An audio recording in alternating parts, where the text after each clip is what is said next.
Everybody, we are in week 12, the last week of this particular course. So, in this week we shall discuss memory. So, before we begin with memory, its different types, how input output is arranged, the addressing methods, and some discussion on memory read and write cycles. We shall have a quick recap of what we discussed in week 11, that is last week.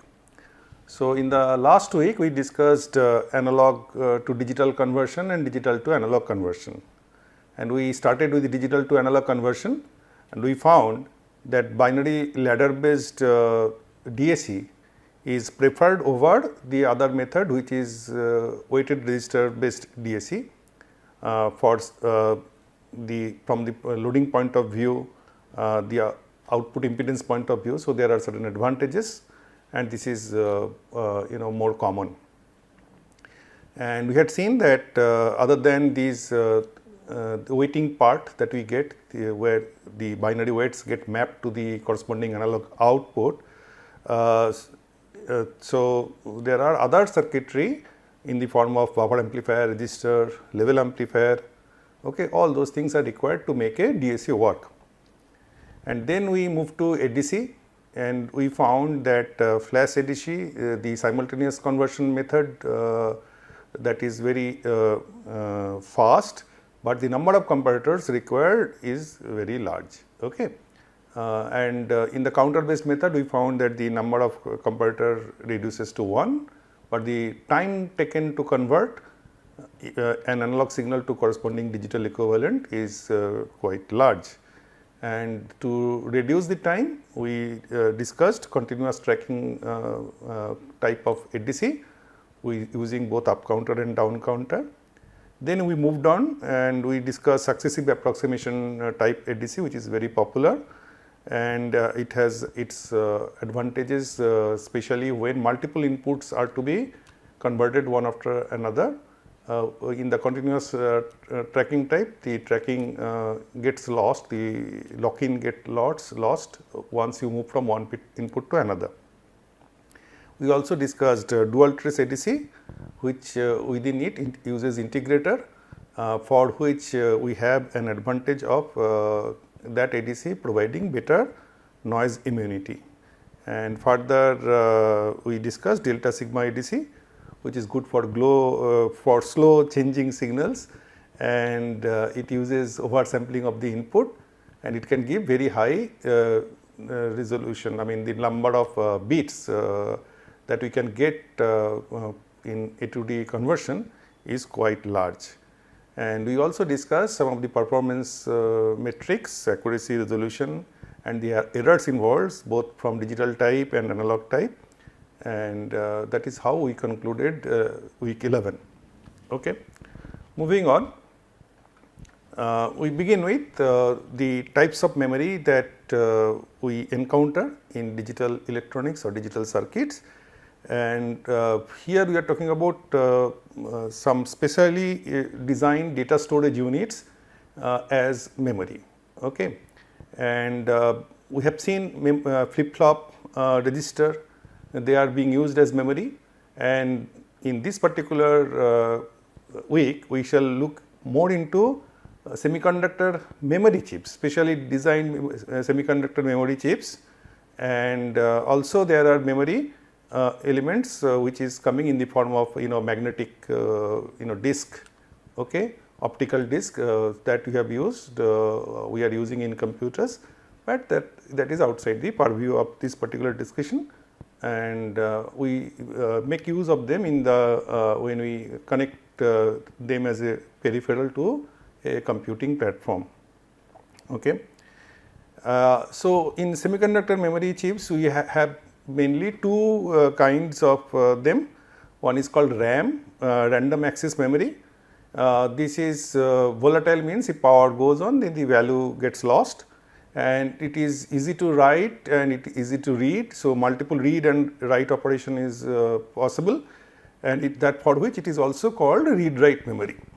Okay. Contrast to that, we have got another type of memory called ROM, read only memory, which is non volatile, okay, and it is meant for multiple reading. Okay. So, that what does it mean? I mean, it has to be written once, okay, with some effort. So, it requires some special effort, special mechanism, right. So, from the user point of view, the final user, end user will be able to read it many times, okay, but the developers, from developers point of view, when it is required, it will be able to, the developer will be able to write it by some special mechanism. Okay. And to be noted that though it is called ROM, it is also a random access memory by nature. Okay. So, random access means the access of the information, the stored data, digital information, it is independent of physical position of the memory within the memory block.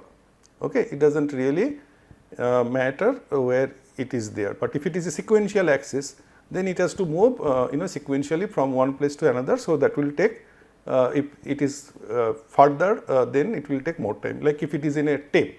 So, the one which is closer, we can fetch it quickly, the one that is further from the head, which is reading the tape, then it will take more time to reach that particular location.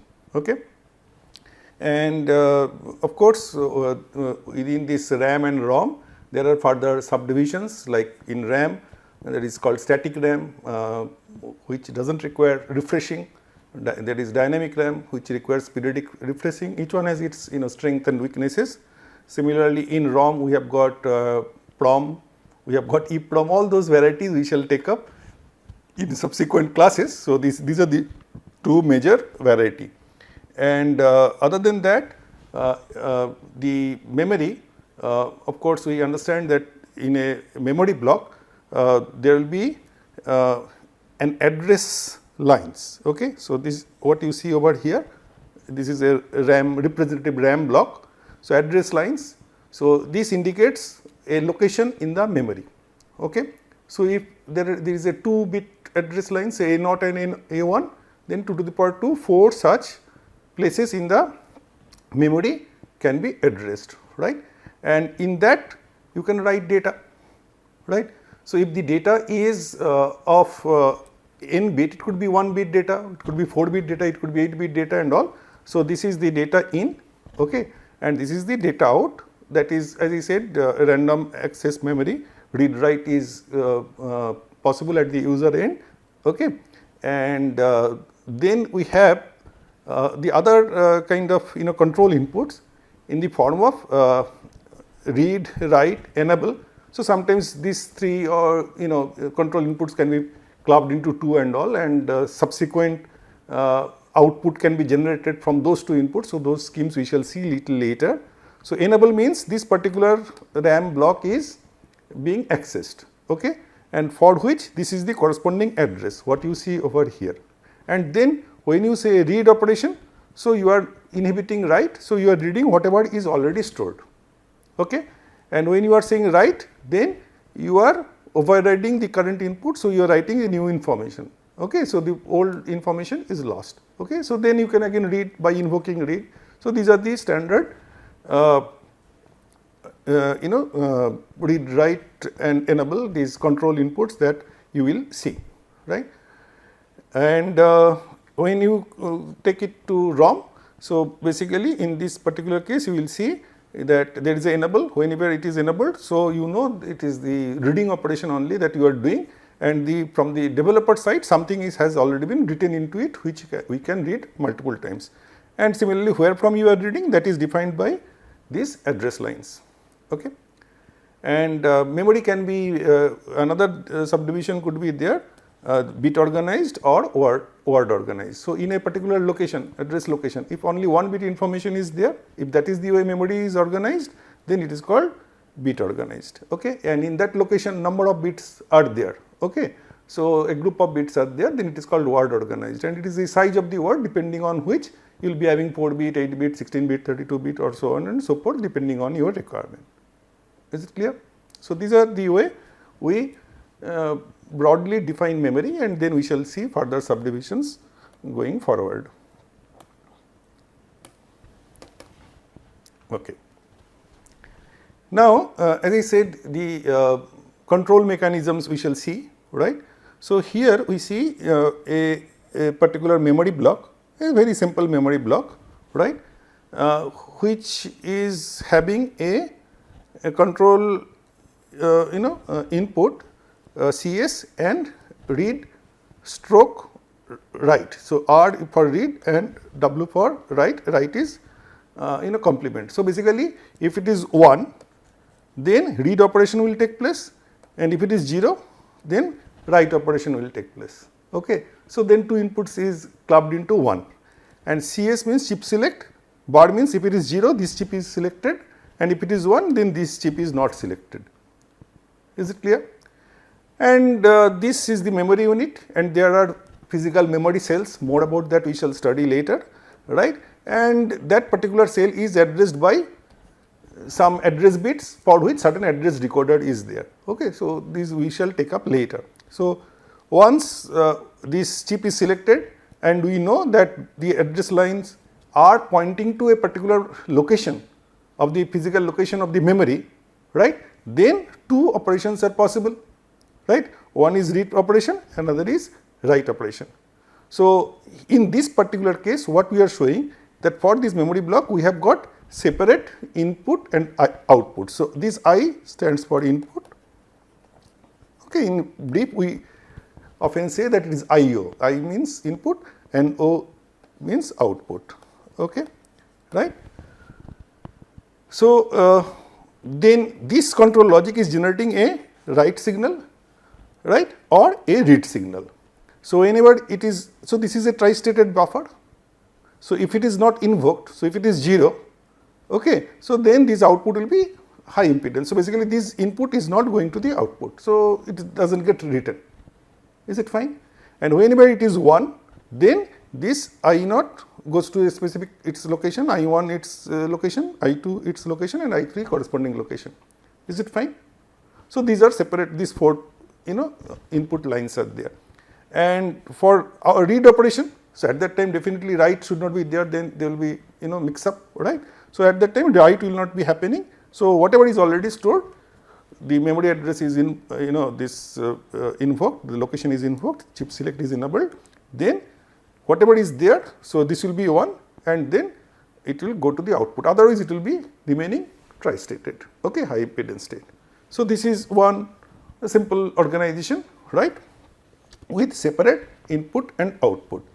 And how you can generate this logic, this control logic, we can see that what we are looking at. So, if CS is 0, okay, then if R is 0, okay, R is 0 means you are not doing the reading operation, you are doing the write operation. So, WR should be 1 and RD is equal to 0, right. And chip select, it is enabled 0, right. This R is 1, that means now you are doing the reading operation. So, WR should be 0 and RD should be 1, okay. And when chip select is 1, right, so it is not selected, right, this memory chip, this block is not selected, then whether it is 0 or 1, read and write should be 0. Is it fine? So, if you then convert it to corresponding Boolean expression, so this is the expression you get, right. So, W and R bar is the same, so you can use one of them, and then if you translate it to a corresponding digital logic block, this is what you get, very simple. Is it fine? Okay. CS prime, and this is going as W, that is R bar, okay, and this is CS prime R, okay.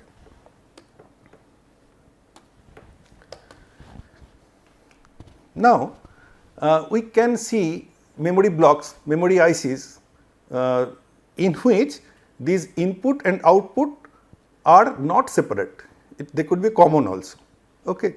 So, this comes from the fact that when you are doing a reading operation, you are not doing write operation, and when you are writing, you are not doing the read operation, isn't it? So, that gives us an opportunity to have a common input and output line, okay. So, this is one such arrangement what you can see over here, right. This is the input output is common. So, you can see earlier in the previous arrangement this was going out and this is a separate output that was there, right. This is what we had seen. Now, what we are doing, since when this is used, so these input blocks are not used, right. So, what we are doing over here, we are just connecting it to the IO line over here, right, and this control logic remains the same, for which when you are doing the write operation, this is 0, so it is tri-stated. So, this is very high impedance, so it is not affecting the input data that is getting written in any way. Okay. So, this is what we can use in the common IO configuration. Is it fine? Right. So, we have memory ICs. So, some examples I can show you that 2114, 2115, 2147, these are all BJT based memory ICs, right, and they have got these either common or separate this kind of arrangement D1 that we have just discussed. Okay. And this organization 1K cross 4, what does it mean?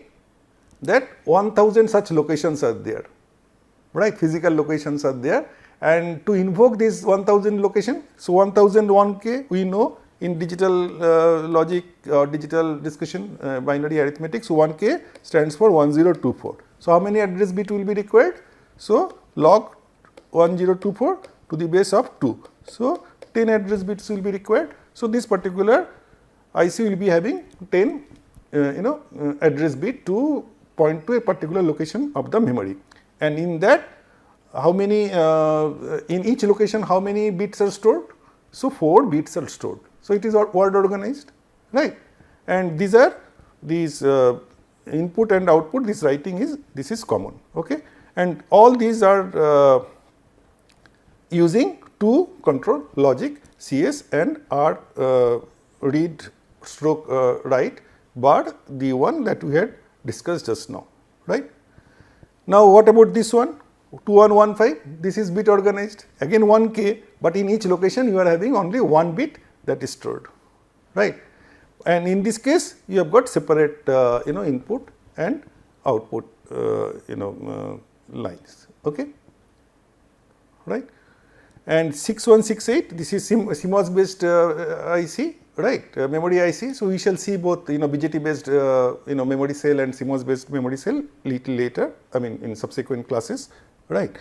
So, this is 4K cross 4 and it also has common, and there are other memory ICs in which the control inputs, as I was discussing, we have got instead of 2, 3 control inputs, so chip select, write enable for writing purpose, output enable, this is for reading purpose. So, this kind of 3 kind of control inputs are there. So, this is one such examples, this is another example, these are CMOS based IC and these are the corresponding size of the memory, right, and this is the way the logics are generated in those cases, okay, fine. So, we move on. Now, this addressing memory. So, just now what we had discussed, if you try to visualize how it looks like, so in a memory block, so this is one such example. So, here this is the address decoder to which in this particular example 4 address bits are coming and that is getting decoded. So, you have got 16 lines generated. So, these are 16 lines 1, 2 to 16. So, if you are looking at this memory block, so this is the memory block, right. So, these are 16 lines that are generated. This is coming from the road decoder.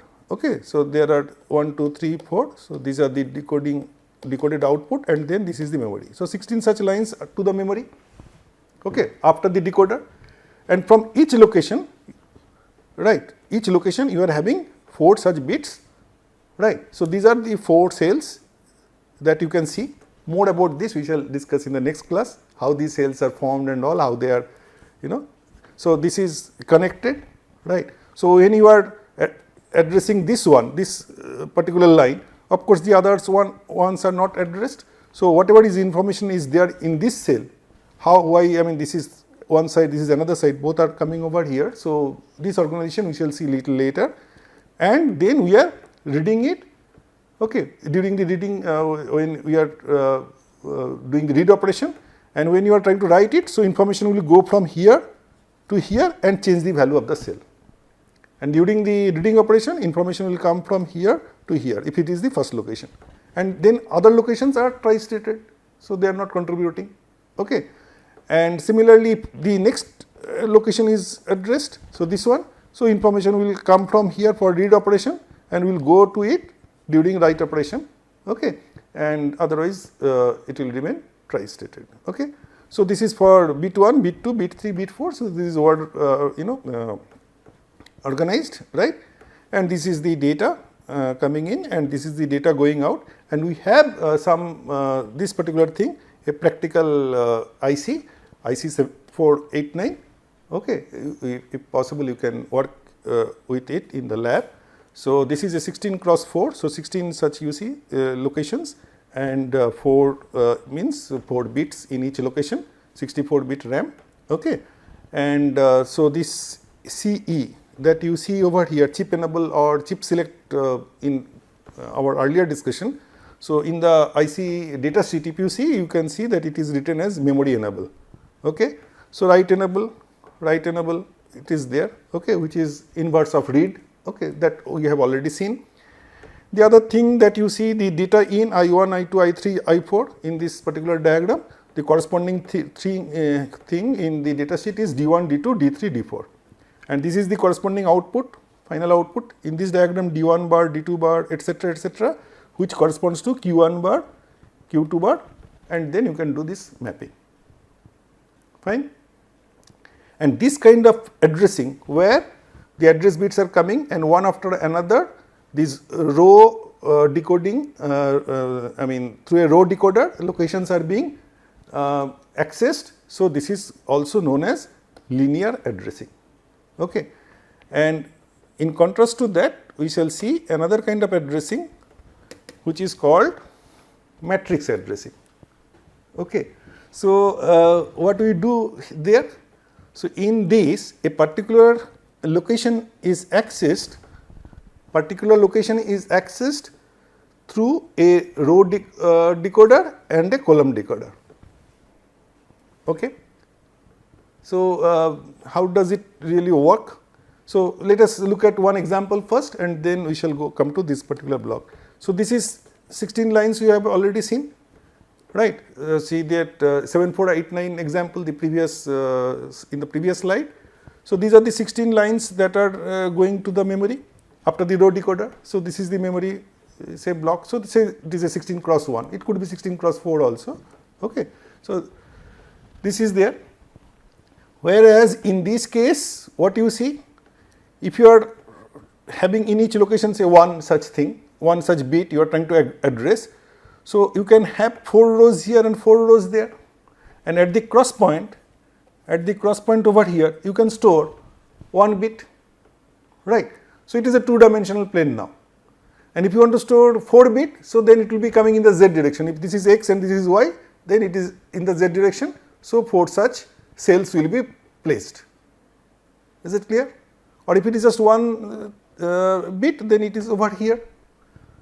So how many such things will be required? So this is 4 line and this is 4 line. So 8 lines to the memory instead of 16 lines going to the memory. Okay. So this is the usefulness of matrix based addressing, and most of the advanced memory chips you will see that it is using matrix based addressing. Okay. So if we want to generalize it, so this is what I was talking about, this cross point will be having the memory cell. To generalized, we see if it is a square arrangement, I mean if you equally divide, then the number of rows will be, the number of lines going to the memory will be the least. Okay. So if we have this 2 to the power b lines in total, so half will be here, half will be there. Okay. But note that the number of this address will always be the going to the chip will be of course this b by 2 here and b by 2 are total b, that is what will be required, that we cannot avoid, of course. Okay. But the way it is going to the memory physical block, we can make different kind of arrangements over there. Okay. Now, we would look at okay, we have seen certain control inputs, we have understood that there is a memory cell in which it is getting something data is getting written, or we are trying to read from it. So, how one memory read cycle will look like. Okay. So, if you talk about this timing diagram based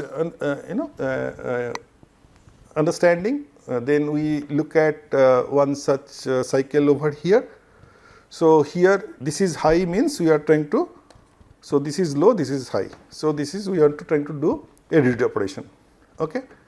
And then we are floating the a memory address, a valid address, the physical location from which it has to be read, right, and then chip select is enabled. Okay. Chip select high means it is disabled, so it is going low means it is enabled. Okay. And then you see the valid data that we are reading, it is coming after some point of time. Okay. So, these are certain delays associated with this memory read operation. Okay. So, from address line being made valid to a valid data comes, okay, the time need to be provided. So, that is known as access time. It is a very important parameter of an into data sheet and other things, you will be able to see that some such value is provided, and this from chip select to valid data. So, this is called chip select access. Okay. And the other important parameter is this hold time, right. So, that is when the valid address has been removed, right, and but output remains valid. So, even after the address is changed, so this is the time that you see, this is the hold time. Okay. And in comparison, if it is done with respect to chip select, then it is called chip select hold time. And this is one memory read cycle. After that, another address can be floated, and the minimum time that is required, that defines the speed of how this memory read operation. Okay. And typically it is of the order of 100 nanoseconds. So, each of these parameters, if you look at the data set, will be around say 30 nanosecond, or different values for different such things. Okay. But altogether, if you just look at it, then it comes around that 100 nanosecond, and faster memory means smaller this value, slower means memory means larger, this value is larger. Okay. So, if that is a memory read cycle, we will be having a corresponding memory write cycle. Okay. So, how memory write cycle, what are the sequence of events taking place? So, what you see that first address is made, a valid address is put on which where the writing is to be done. Okay. Then that particular chip is selected, because that address can belong to some other chip also. Okay. So, whether it is meant for that specific chip or not, and then the write operation. So, this particular control input goes low, that means it is writing is to be done, and after some time a valid data becomes available. Okay. And then this write is disabled. Okay. Then this chip select is disabled, and valid data becomes unavailable after some time. So, this is the valid data where this actually you are reading the information, okay, from the memory location, right. Similar to read cycle, we have some of these important parameters, right. So, the whole of it from one address to next valid address, that is the write cycle time, the minimum time that is required, again it is of the order of that 100 nanosecond, okay, typically. And the setup time is minimum time between placement of this valid address, okay, and the write enable. So, this is your setup time, right. So, these are some other important parameters. So, this is the time in which write enable need to remain valid, okay, and data write time overlap. So, this is the minimum time input to remain stable before write disables. Okay. So, this is the minimum time required for this after this valid data is available, it is need to be remain stable. So, this write enable need to remain stable. Okay. And then comes data hold time. So, data hold time is the minimum time data to remain valid after write disables. Okay. And similarly, this address hold time, this write disables, but after this much of time this address should remain valid. Okay. So, these are some important timing parameters in association with memory read and write operation. Okay. So, with this we conclude the introduction to memory, and what we have seen very briefly that semiconductor memory chips are primarily of two types, RAM and ROM.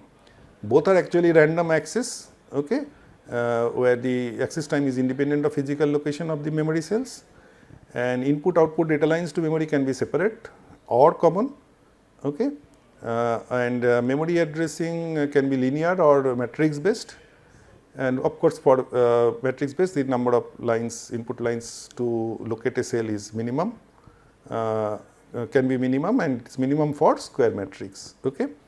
And in memory read and write cycle, the sequence of appearance of control inputs, address and data are important, and there are minimum allowable times for various segments. And as a whole, that gives us an estimate of how quickly we can read or write into memory. Okay. Thank you.